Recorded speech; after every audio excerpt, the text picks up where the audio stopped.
Welcome back. Today we'll explore Unit 4, Topic 5, how social movements and interest groups shape politics, influence policy, and challenge governments in AP comparative government countries. Now, social movements, broad grassroots efforts to bring about social or political change.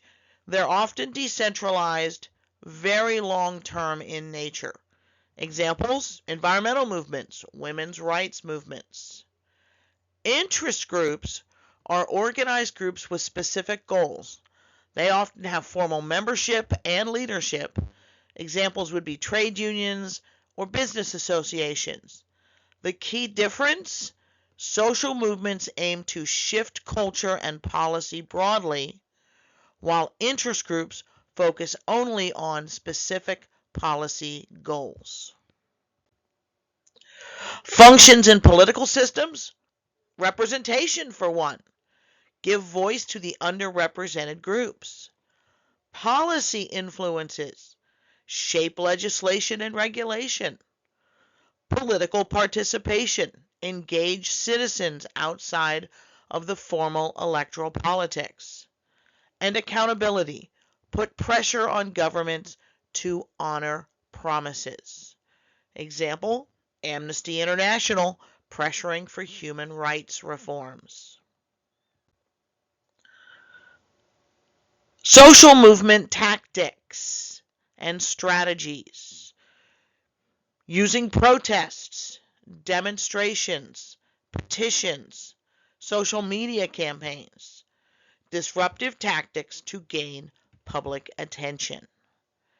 Interest group tactics: lobbying, campaign contributions, legal action, research reports, working within the formal political channels. Connections to AP6, the UK, environmental groups lobbying Parliament. In Nigeria, protests over oil revenue distribution. Impact on political change: well, agenda setting, pushing issues into public debate. Policy adoption: interest groups often help write policy language. Social change: movements shift public opinion and norms. Good example: Iran's women's rights activism challenging restrictive laws. Mexico's labor unions influencing wage and labor policies. Limits and challenges to this: in authoritarian regimes, they may suppress movements and restrict groups. Fragmentation, divisions within movements, can weaken the impact. Resource limits: grassroots movements may lack funding. Some examples: China, tight restrictions on non-governmental organizations. Russia cracks down on protests and foreign-funded organizations. Hey, here's an AP exam tip. Be able to distinguish between social movements and interest groups, and use specific examples from at least 2 AP6 countries when writing your FRQs.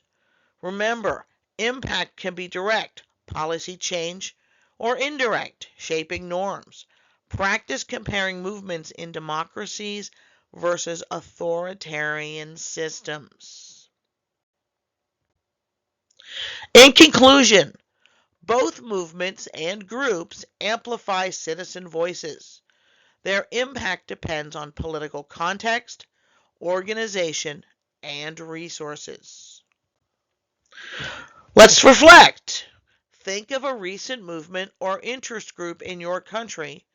How effective was it? And why was it effective? Next up for us, 4.6, pluralist and corporatist interests, which is describing how interest groups connect citizens to the political process and influence policy. Thank you for watching. Keep making connections across countries and regimes. Please like and subscribe for future videos.